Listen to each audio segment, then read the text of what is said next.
This is a Main Hustle Media podcast.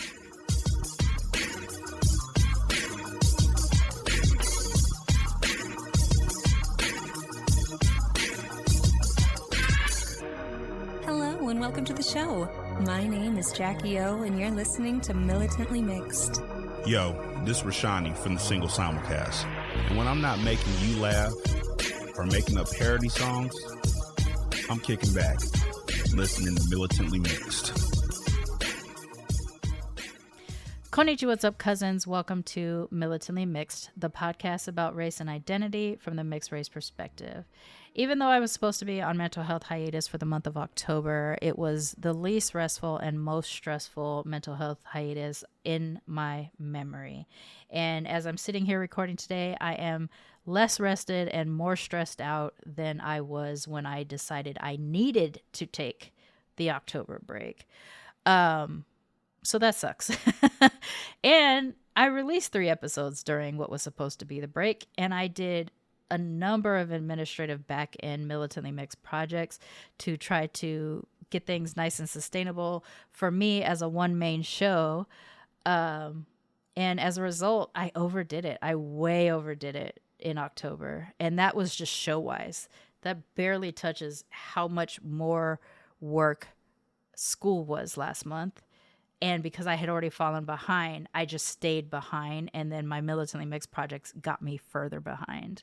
And it's entirely my fault because I wasn't organizing very well. But yeah, I basically just made it worse. I thought I was going on a break to rest and get better. And instead I made it worse. So with that in mind, November is going to be a very light month as well in terms of episodes. I hope that I actually don't release anything else beyond this episode, which I'm really excited about, until December, because November is already going to be a complicated month for me because it's the month Tristan died. And this is my second November since he died. And the first November after he died, I was filling myself up with travel and activities and things to distract myself, quote, distract myself, because I thought I could outrun the grief if I just pushed past it. I mean, I was wrong, but that's what I tried to do. And so I really wasn't very mindful about all the significant aspects of November last year. And this year, that's all I can think about. The last day of his life, the last time we went on a date, the last time he was in jiu-jitsu when he got injured.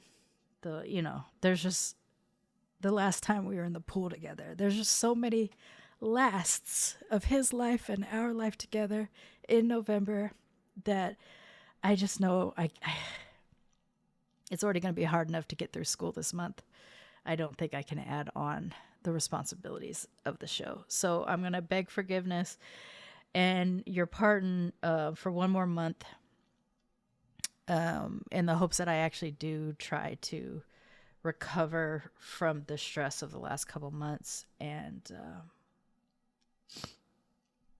be able to be worthy of your listens, because right now I don't feel very worthy of your listens, or I don't feel like I have the capacity to be a worthy listener for my guests and a host for you as well. So I'm going to take another break, or the first break, even though last month was supposed to be a break, and try to come back stronger in December. That being said, about a week and a half ago or so, I was able to sit down with Alison Hart, a cousin from the first year of the show, and we had an awesome conversation to promote and discuss her new novel, which is why I invited her to come on the show, but also because I've known her for 7 years since she was in the first few months of the show when it first started back in 2018. We actually have also become friends over the years, and we've stayed connected and things like that. So it was also a time of like reconnecting with someone I hadn't talked to in a long time and seeing their face. And I was far more present for that discussion than I am even right now for this intro recording. It was such a good time, and I'm really eager to share it with y'all. And so I'd rather just jump into that and I'll deal with the updates about me and the show and how terrible October was another time.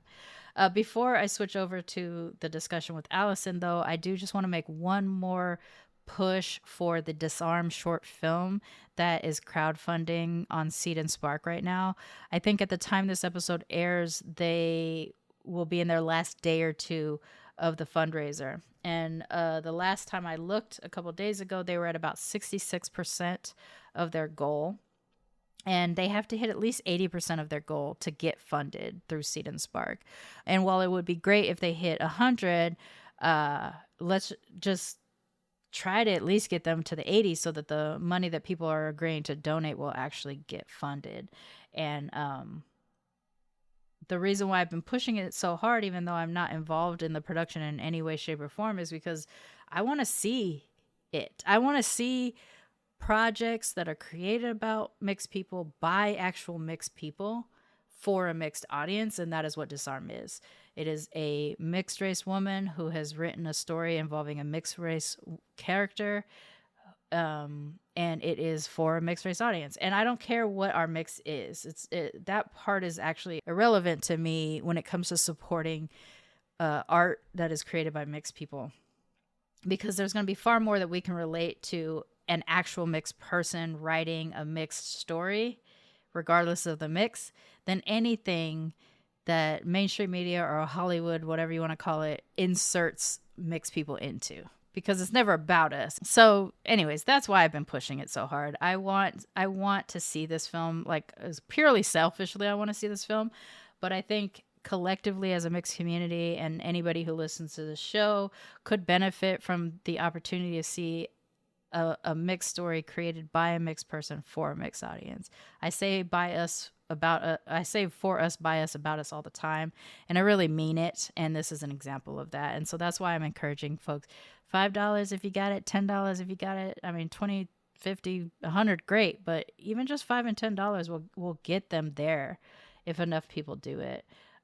So I'll put a link in the show notes for it again. And if you're following me on Instagram, you probably see me sharing their stories quite often too. I really just want to see it. And I hope that people will be able to donate what they can to make that possible.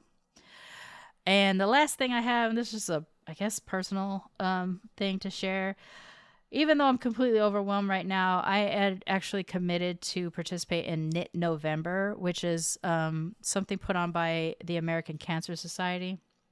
It is a knitting challenge that you'll agree to knit every single day in an attempt to raise funds for the American Cancer Society's cancer research. And I'm sure a number of us that are in this audience have been affected by cancer, either directly or with a loved one. And it's under that vein, I think, that my desire to participate popped up.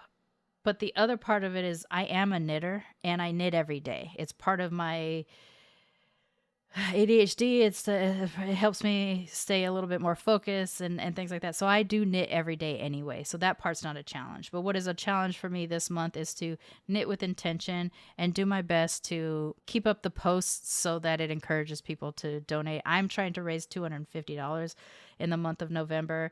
And what my intentional commitment to Knit November is that I actually knit beanies really quickly, between 8 and 12 collective hours, depending on the type of pattern. And so I think I can actually get through a lot of knit hats over the course of this month if that's what I'm committed to do. So the knitting every day part's not the challenge. It's knitting with intention, and make sure that I record what I'm doing and I post about it and encourage people to donate in the hopes that I hit the $250 goal that I set for fundraising for American Cancer Society. If I don't hit my goal, at least by the end of the month, I will have had a number of tangible things, what they call chemo caps, that I can donate to a local yarn store called All Wound Up Yarn, who does accept chemo caps for people who have experienced hair loss as a result of chemotherapy. So I think I can get quite a few done over the course of this month. And since I was going to knit anyway, this allows me to be very intentional about what I do. And I feel good about that. So I'm going to put a link to that fundraiser in the show notes as well. So if you'd like to keep track of what I'm knitting throughout the month, it's all on the fundraiser page. And if you would like to also sponsor that as well to support American Cancer Society, I would appreciate that too. Okay, that takes us to today's episode. When we get into this conversation, we're actually in the middle of a conversation already. And part of that is because, like I said, we've known each other now 7 years. We've actually become friends or friendly with each other, and we hadn't seen each other or talked to each other in a long time outside of chat or text. And so it was the first time we saw each other on camera a while. So it lit us up, and we were just, gabbing. And I didn't hit record yet because I thought, we would finish the gab and then we would go into the formal recording of the show. But we just got into the natural flow of conversation and ended up leading us in the direction of talking about the book anyway. And so I just hit record because I was like, I don't want to miss this good stuff that we're talking about right now, or have her have to restate it later if I stop her and we get into it. So I just hit record in the middle of a conversation, and that is where we entered this episode. I didn't want to cut around it. I just addressing it that I hit record late in the conversation, and it led us into the discussion. The book is called In Between Sky. It is by Alison Hart. And like I said, she was from the first few months of Militantly Mixed back in 2028. And so to be able to bring her back after her first book with her second book, and to learn that she's continuing this process of writing novels about fictional versions of her actual ancestors through research that she's done and, filling in the blanks as a writer. She is giving the humanity back to her ancestors in these books. And Mostly White, which is her first novel that we talked about in 2018, is the first time I ever got to read a book written by a mixed person about mixed people. And because of that, I treasure it quite a bit. And now there's this other one that I get to add to that collection. I have read a little bit of it. I did receive an early copy before publishing. I got about partway into chapter 1 before law school started. And so I haven't gotten to finish it, but it is also my major project to read through it during my winter break in December. So I'm excited about it, and it was great to talk to Alison about it, and just great to talk to Alison again. So without further ado, please join me in welcoming back our cousin Alison Hart to Militantly Mixed. And don't forget to be your mixed ass selves.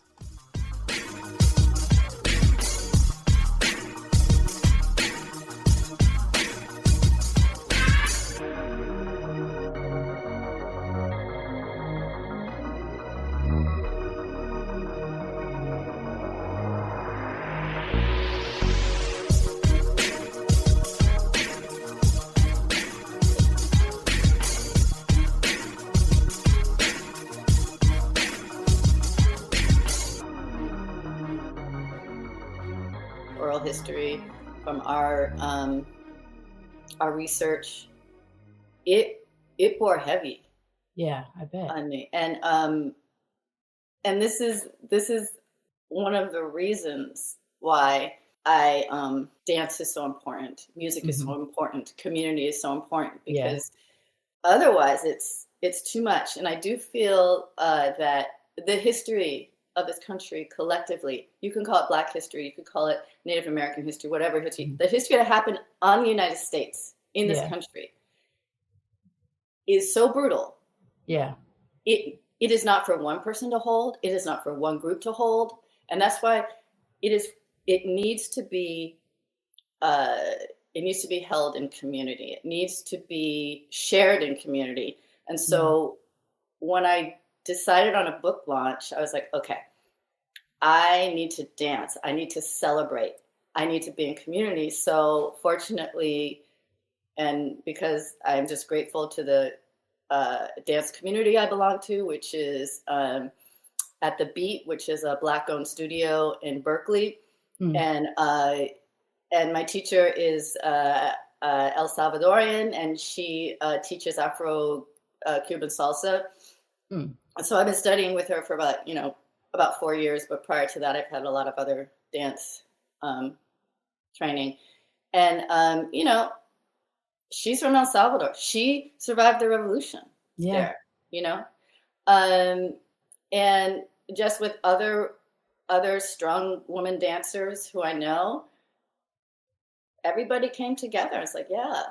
And so I put on this event, and it became it was readings from myself and others, and celebrating the book in community. And we had dance, and it was audience participation. And at the end, my friend Anina, she's going to love this shout out. Anina Abdullah, who is also known as Lady H, and I've known her for like 30 years. And we did theater back in the 90s. And, you know, she's still doing theater. She presented her auntie's funky line dance at the end. And so we all got up and everyone danced. And it was just a big party. And it was also heavy. Yeah. But the fact that I knew that I needed to feel that I was not just this lone person dealing with this history and, that it was to be held in community, witnessed in community, and also celebrated that we can have joy. We can still have joy even right now with all the stuff that's going on. Yeah, that's such a strange part of life that like it's a hard lesson learned of when you find yourself in like a period of grief is when you learn like how essential joy is, and yet you go kind of kicking and screaming into it because you feel so much guilt. And I think collectively as descendants of African enslavement here or indigenous people whose land was stolen, like any of us that come from people that were violently displaced or violently taken over or whatever, we're sitting there in grief, we're sitting there in joy. And as much as I hate this word resilience, because I just hate me too. I hate that we have to be resilient. And yet if our ancestors weren't resilient, we wouldn't have made it. And whoever follows us wouldn't make it if we weren't resilient too. I really struggle with that word. I used it and then I was like, wait. And then I thought about it and because I'm tired. Yeah. I'm tired of, just be resilient, brown and people of color. Yeah. You know, just be resilient. Just put on that. And so we don't have to worry about these resilient people because they're just going to bounce back no matter what. You know, it's kind of like, I guess I don't like the way it's framed. Right. I think that's what it is. Come in terms with like the way someone else frames it for you or calls you strong because you're resilient. And what I guess I take offense to that is what they're saying is, thank goodness you're handling like all this terrible stuff that we're throwing at you, because if you didn't, then you might throw it back at us, like kind of thing. Like it's like the idea of us being, I think that's what I struggle with resilience so much for, is that the idea of the Black and brown resilient, strong, brave type of person is because they are perceiving us as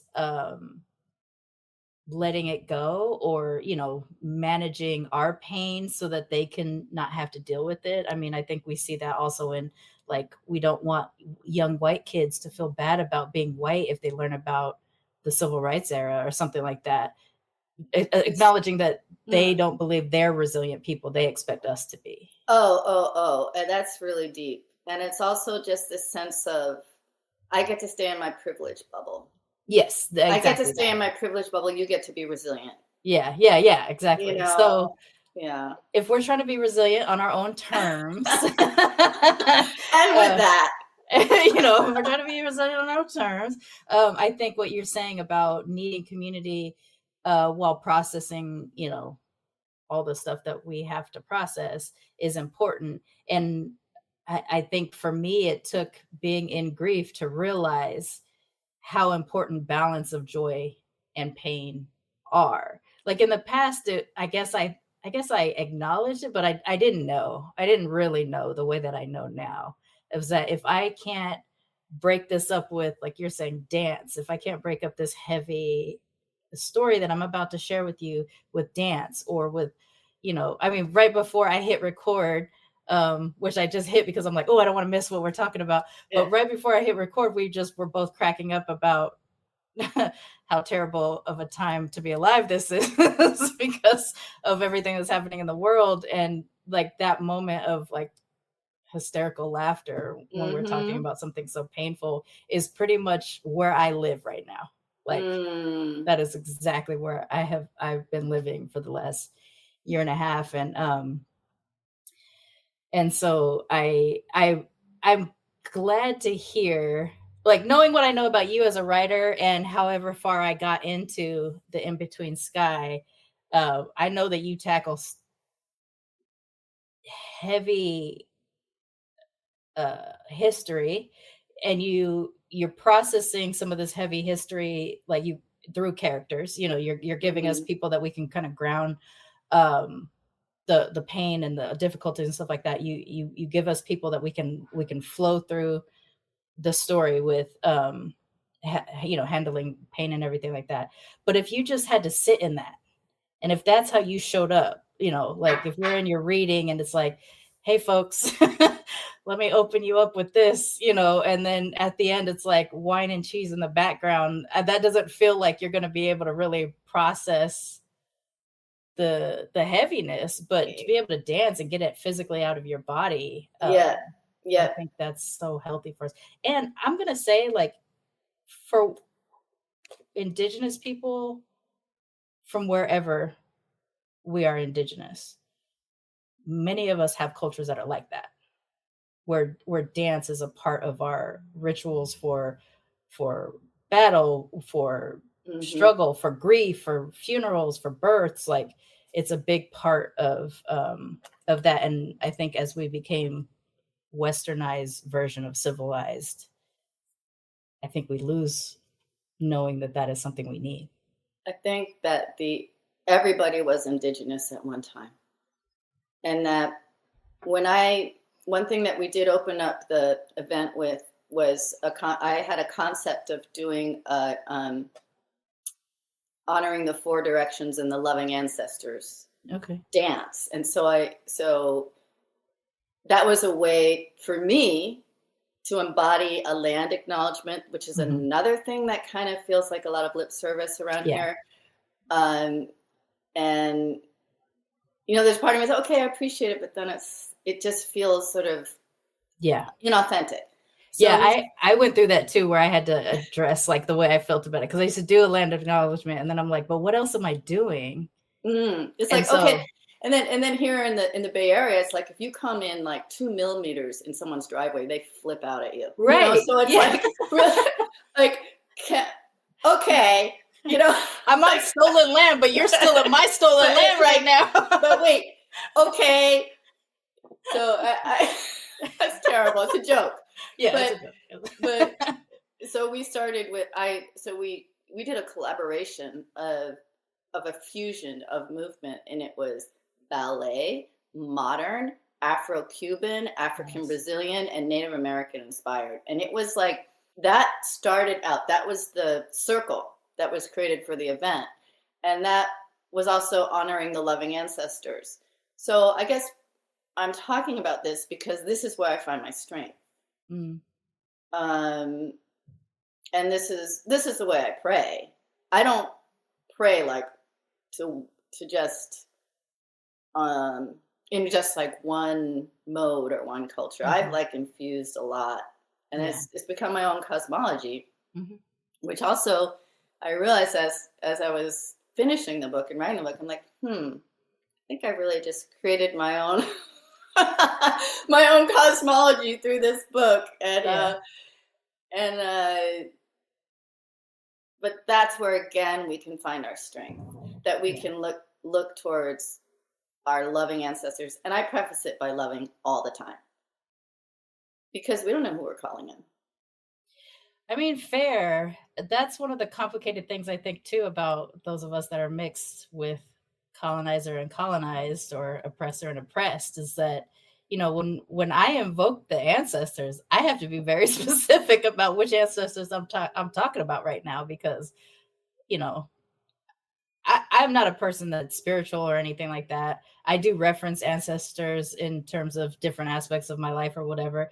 But if I'm thinking about it in terms of like evoking, like the energy of somebody or whatever, I could accidentally call the wrong person down, you know, and I know that to be true because I know who my great grandmother's father was, which was the son of Massa.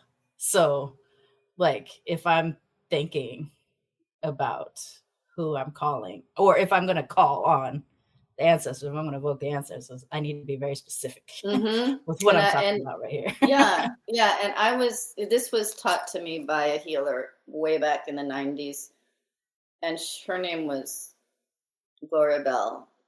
And when I was in the session with her, and I said, well, what do I do with all, the other ancestors? She goes, well, we just say loving ancestors.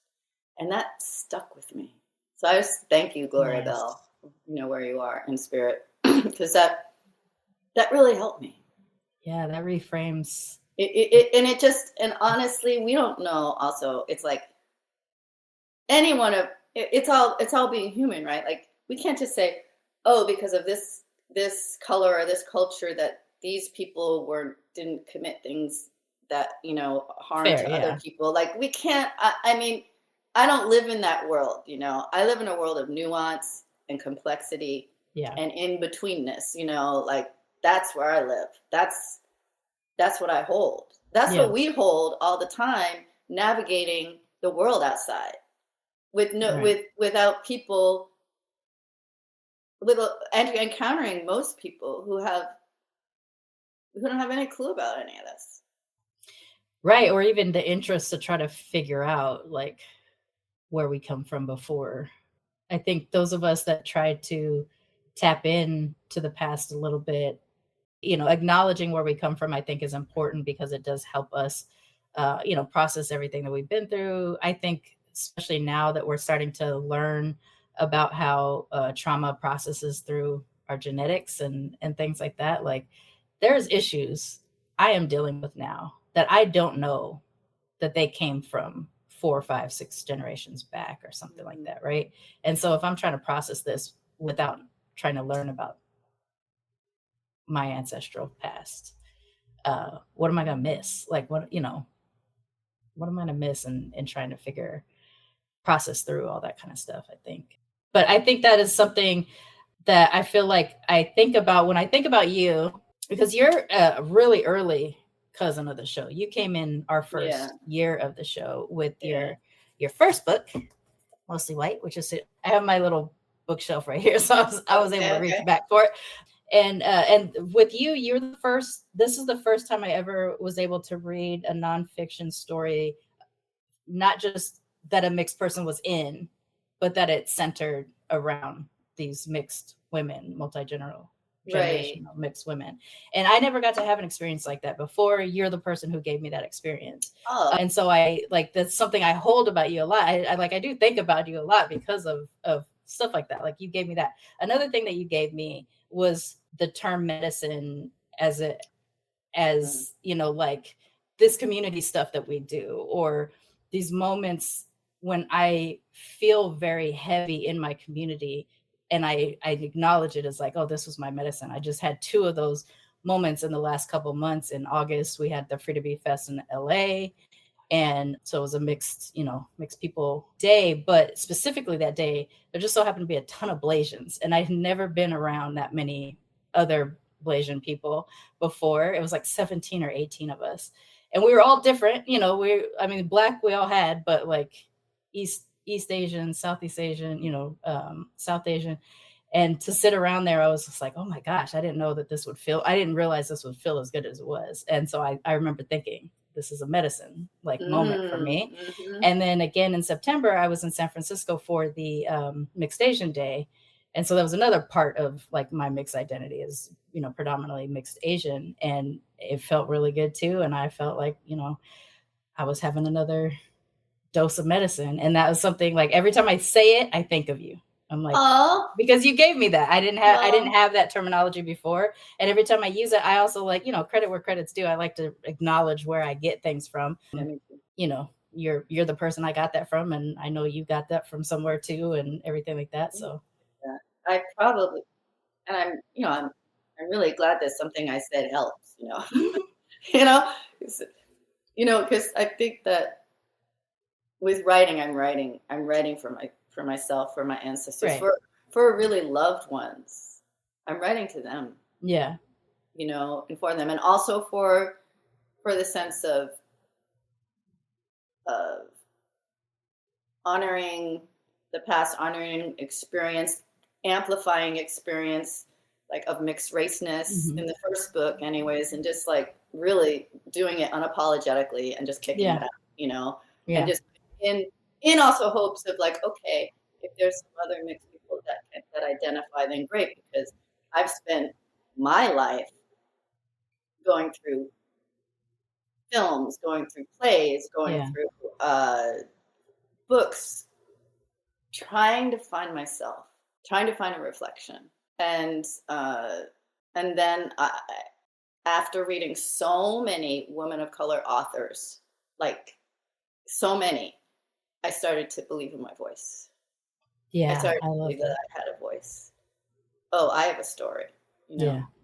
Ooh, okay.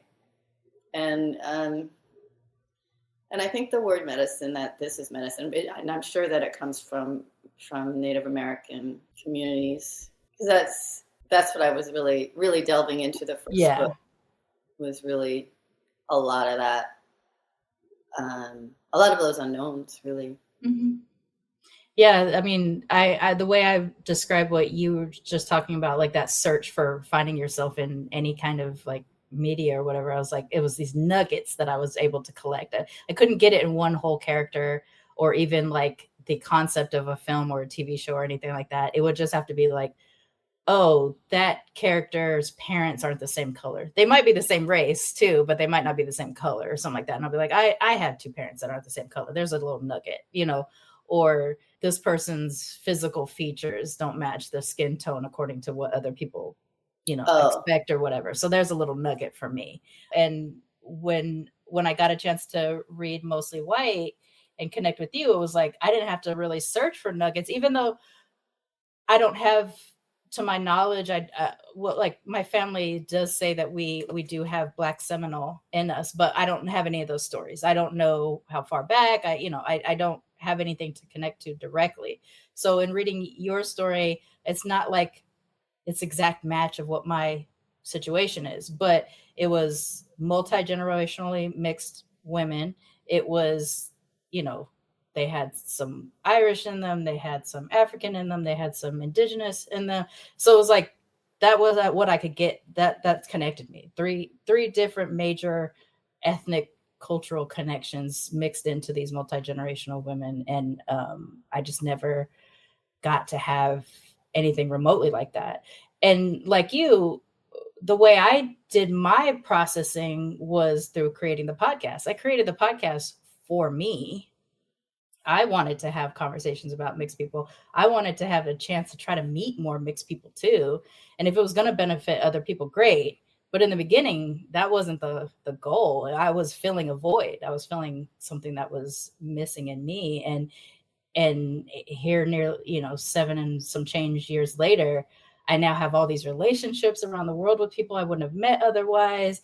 I get my cup filled so often with conversations that I have with people. And then I get to go back to what I've learned from all of you too. And, like sharing a little bit what I got out of you, it comes up, and I don't separate it from you when it comes up. It's not like, this is mine now, I'm just going to roll with it. It's like, oh, this is something Alison gave me, whenever it pops up. So finding that you have written again, and I know we talked a little bit over this summer about it, and I did get a copy. I did get the copy a little bit right around the time that I started school, so I haven't read far into it, but we're here to talk about The In-Between Sky, your latest novel. And so I hit record because we were already chatting, and I felt like I didn't want to miss anything. So this didn't start off in like an organized way, because we had some good nuggets, and I'm going to let that play through. But one of the things I said before I hit record in describing how you write, or what your writing does to me, is I said that like, you don't open the door slow. Like, you hit your audience so quickly with like, I'm setting this expectation, so you know what you're getting yourself into. So it doesn't smack you in the face later on, Okay. or you're not like lulled into the story and then it's like, oh, but wait, so I got hooked right away with In Between Sky, not just because like I know you and I'm excited about it or whatever, but like you hit so fast that I'm like, I need to know everything about these two people who I only have names for at the moment, and I'm ready, I'm ready to push through. And so I'm actually kind of upset that I haven't been able to get further in it, but it is probably going to be my focus during my winter break that'll come up, that I'll get a chance to try to burn through it. But I did want to talk to you about it on the show and share it with other people so they get a chance to hear about it too. After Mostly White was out and you expelled that, all of that, and that was out, and you did your readings and you connected with people with everything like that. What's the period in between Mostly White and the In Between Sky? Like, what's that? I already had the novel in my head. You did? So after, I already knew what the second novel was going to be, because as I was writing Mostly White, I knew that I could not delve into the history of slavery and the history of Native American residential schools, which too heavy. It was like, but it also, I just didn't have the bandwidth. Yeah. I wanted to focus on a character based on my great grandmother, Emma, who is Black and Native. And she was really kind of the matriarch of that book. And I knew, okay, the next book I'm going to be focusing on more of the history of slavery and how that reflected within my own ancestors who were Black and mixed with Native, because we don't separate the Black and the Native in our lineage. Right. So that's new for people. Yeah, honestly, because when I say that we're Black Seminole, or like that, my family has told me that we're Black Seminole, some people were like, are you just acknowledging that like half is Black and half is Seminole? And I'm like, these people merged. As people started to escape and get down into the Everglade area, the Seminoles welcomed them in, and over time they became a big mix of folks. Yeah, and I just want to say, based on just knowing a few people who are Seminole, I could see it in you. Oh, really? That makes a lot of sense to me. Really? That's funny. I mean, I've always wanted to encounter other like either Seminole or Black Seminole people just to see if there is something that I can. I'll send you some. I'll take it. Yeah. And also it was, I knew as I was writing, it was like, okay, put this over here because this is too big to deal with, along with the genocide of the Native Americans, and Right. So and then I also had a dream. I had a visitation which often clues me into what I'm supposed to write about, and I had a dream of my ancestor Eliza, and she came to me, and basically that is the prologue in the book, is that dream. Okay. And I knew, okay, I'm gonna try and write her story. Who knows? That's where imagination comes in. That's when the research comes in, the historical context, because we don't know. We were never supposed to know our history. Right. My family was really never good supposed job to know. hiding that kind of stuff. And that's another kind of erasure. And if we look at the census of my ancestors who ended up in Maine and also Nova Scotia and then Maine, there's no word for Indian. They're Negro, they're colored, some are even white, they're mulatto, but there's no word for Indian. Were they looping them into colored? Well, they wouldn't want a category for Indian. Oh, right. Because why would they? Erasure. Exactly. So that's another way for people's families' history to get erased. You're not going to find, or if you do, I'll be interested, because I didn't find any, Passamaquoddy, which we know is in our lineage through oral history, through my mom, through my cousins, through everybody. Yeah, the Passamaquoddy, it's there.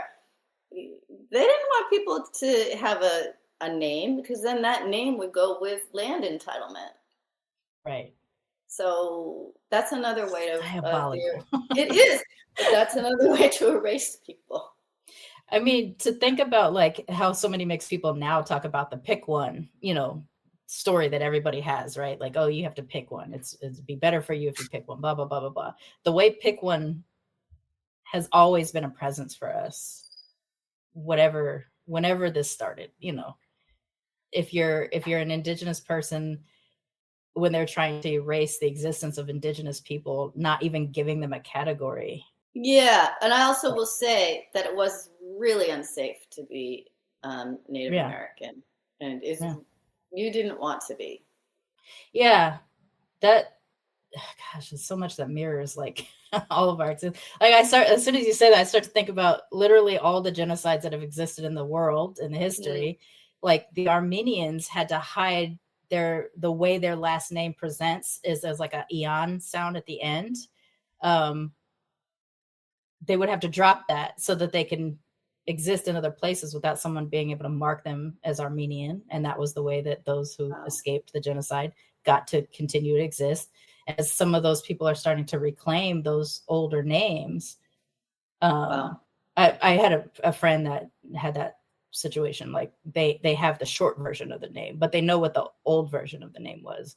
And it's this idea of like naming it, but not taking it back. Like they don't have it on their birth certificates or anything like that, but they're just aware of what the name they lost when they escaped the genocide. And the same with Indigenous people on Turtle Island, same thing too. Like the names disappeared. That's why you have all these Native people who are like Jack White, instead of whatever name they actually had before.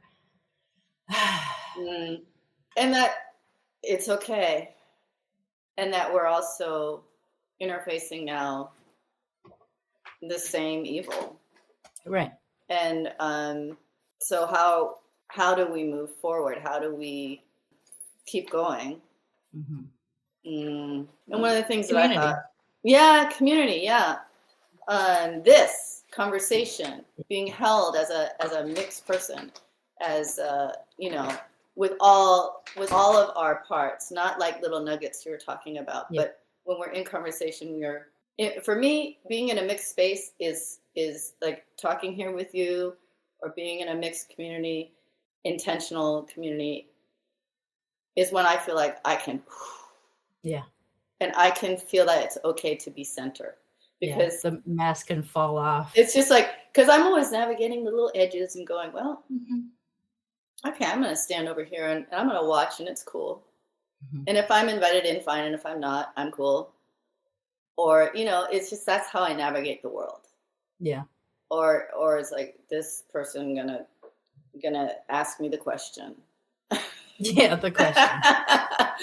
So something I got from someone else is, well, actually I'm rewriting it, but there's somebody online who said, there was a Black woman, and every time a white person came up to say some kind of thing, whatever it was, where the burden of labor would have to be on the Black woman to answer the question, she would hold up her Cash App thing. And she's like, to continue this conversation, like you have to hit that. And so I thought, for mixed people, every time someone asks us, what are we or where are we from, we should throw up our little QR code and let someone be like, I'll answer the question. Just put it on our t-shirt. Just put it on the t-shirt. Like, if you want to know what I am, hit this QR code. Go buy my books. Go buy the books. There subscribe to my podcast. Exactly. There's just things that are rolling in my head right now. Plus, I'm also getting back into it because I've been on hiatus. I came back and then I took another mental health hiatus. I do 3 months on, 1 month off when I'm actively doing the show, because that's the way I also burn through, like, process all the stuff that I receive from guests during the 3 months on. And this first 3 months back, ever since my very long grief hiatus, I went through it. I had some feelings. I went up and down thinking I wasn't going to keep the show going. And then I started to feel these medicine moments that brought me back and everything like that. So sitting here with you, you're like my first discussion back from my little mental health hiatus, and there's a lot of stuff buzzing around in my head, but I also don't want to lose sight of the fact that we are here to talk about. I know, we can just go on about yeah, rabbit hole, man. I'm a rabbit hole. I will go down all the rabbit holes. Oh, me too. I'll meet you there. I mean, yeah, we'll just like, we'll have a map and we're like, we'll try to find each other at the same point somewhere. But the in-between side, so you work through some aspects of the Native American side of your ancestry. Like I remember us talking before that in like bringing back your own ancestors into your story and kind of filling in the pieces of whatever you don't have from oral history, and making them your main characters. Did you repeated that here in the In-Between Sky as well? Yeah. Yes. So researching the history of slavery, as we spoke before, and how horrific it all is, and how that was the context of Eliza, who opens up the book.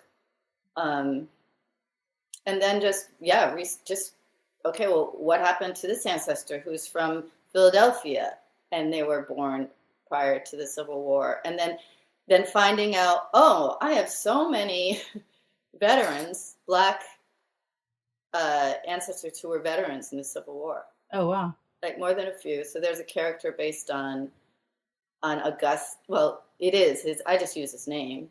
Augustus, and George Augustus Freeman, and he I found his X where he signed. Oh wow! Yeah, and we see it. Oh, that's awesome. And then there was an article about him in a book that I call my Bible, which is Maine's Visible Black History by Price and Talbot, and in it they have like a description of Augustus, that somebody had a conversation with him in a tavern. And so like that became a scene. And and then reading, I think one of the toughest moments for me in terms of the research was reading about Malaga Island. And that was an interracial community that was off the mainland of Phippsburg, Maine. And around the height of the eugenics movement, they were evicted. This is like around 1911. And they evicted, it was mixed race people, it was Black people, it was Scottish, it was, I believe, also mixed Indigenous. And they evicted them, and then they committed some to the Institute for Feeble-Minded in Maine. And they separated the women and the children at that institute. There are many. It was a brutal thing, and it was spearheaded by the governor because they wanted the land for a summer resort. Sounds familiar. Of course. So that was some tough history, and then finding out, which I knew about, but I knew that I couldn't touch with the first book because I knew it was going to be too much. And in terms of what I was able to, I wanted to keep my focus on who I was writing about, and I knew that was big. And then I found out that, the rabbit holes that you must have now for just like other ancestors that you didn't necessarily get to write about. Exactly. And so then I found out, me and my sister found out, because my sister Lisa does a lot of the family research as well. And we found out, we do have ancestors who were evicted from Malaga Island. So that was like, that hit like deep, really deep. And then it was like, well, time to go to dance class. I got to move through this. And I can't do this alone. And I think that that's one of the lessons from this book, is that nobody can. Yeah. We're not supposed to. We're supposed to be in community. Because so many of us come from communal ancestry. Everybody participated, whether you were actually related or not, you were still part of the whole. And I think so many of us come from that kind of ancestry, which is probably why we crave it so much now that it's not a classic part of our existence as people born in America or any kind of Western civilization, right? Yeah. So I'm fascinated by the idea of like when you're writing something, especially something as personal as the way that you do it. And even though you approach it through like a fictional story, you're lacing in actual people, actual facts that are associated with those people or the history and everything like that. And so I can imagine that there's no point that it doesn't feel personal for you while you're going through the process. But like what also feeds it for you? Is it going someplace? Do you feel something when you're there? Is it just like seeing the X of your ancestor on a piece of like what that type of stuff? I did a lot of. Fortunately, I'm fortunate to have all these scholars who happen to be researching my ancestors. Yeah, that's great. And so, and it's also painful, like, you know, like you're saying. So Kate McMahon, and I might be butchering her last name, she shared her findings on Malaga Island. And that's when me and my sister looked through all of these documentation and just realized, oh yeah, there's a connection. There's a thread through our ancestry. So like, you know, you find out these things and you're like, you know, sometimes it's like that. Other times it's like, oh, there's George Augustus's ex. There's his, you know, that was kind of exciting, you know, because it really must suddenly flesh that person out to a degrry. It's like they're a concept for a while, and then you see something like that. They take over, and that was interesting because I just had a conversation with our cousin Teresa, right? and I was talking about George Augustus and how, you know, he took and I'm like, what do you mean this is going to happen? Oh well, like the characters become so alive, they kind of take over and push through they create a lot of the narrative when I let them go. So that can be the exciting part. When you sit down and you're like, I don't know what's going to happen, but I'm going to write. I like the idea of that, even if it's painful aspects, you know, whether it's good or bad parts of their life, like they are a full human, they were a full human, and they had a full human experience. And if they're just trying to get out, you know, trying to get the story out through you or whatever it is that's happening, not painting over everything to make it all nice and rosy. You know, they're a real human that you came from, and that I feel like even in the dark parts, there's an exciting element to it of returning them to their humanity, I guess. Yeah, and then the reason I focus on my Black, mixed, Native American ancestors is because I didn't have a voice. Yeah. I already know a lot about my ancestors who were enslavers and fought for the Confederacy. They have memoirs, and I read them. And, you know, that gave me, you know, another insight into them. And, you know, they have everything documented. Yeah.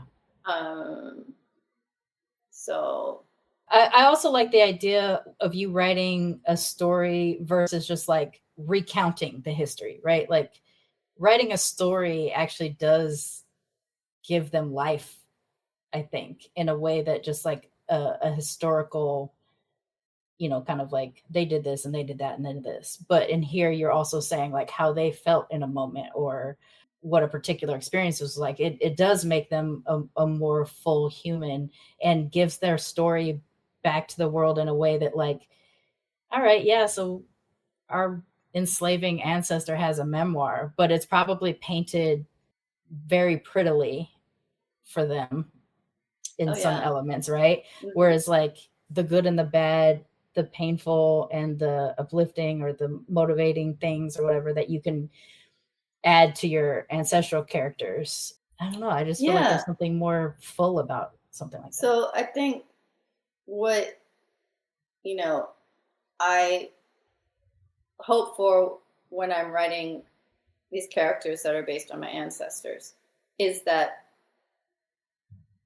I'm honoring their struggle and what I can imagine their struggle could be in the historical context in which they were navigating. And that because they're human, they're going to have all kinds of What are they seeing? What are they feeling? What are they wanting? And that then the reader can perhaps, and I know this is a loaded word, can perhaps have empathy and experience, experience through this character. Yeah. Which is, they're experiencing history. Yeah. They're experiencing American history. And that's a way to educate as well. Yeah, I think so. I think, and also for people to open up their heart. Yeah. I know that we can go on forever, but I want to be also mindful of time. Is there one aspect of the In-Between Sky that you would really love people to know about on this show to encourage them to go out and get the book? Is there like an aspect of the story or one particular scene that you feel like really proud or connected to? I guess it's a sense that this is a sense of belonging to our own histories, belonging to our ancestors, belonging to our stories, and the complexity of that, and that we can, in a sense, belong to ourselves, and that and just really embody that and feel whole. I want to thank you for coming back again, and also just to continue writing and giving us a different way to picture like the history of our ancestors. I think that's something that you give in the way that you write. How can people find your book? So it is, you can go to bookshop.org, which is an independent link to all the independent bookstores. You can order it through any independent bookstore. And if you want to go to evil Amazon, it's there too. Yeah. So. I do love bookstore.org because you can pick a very specific bookstore in your area or one that you just heard about and you like to support, because it does help them as well. Even if they have to order it for you.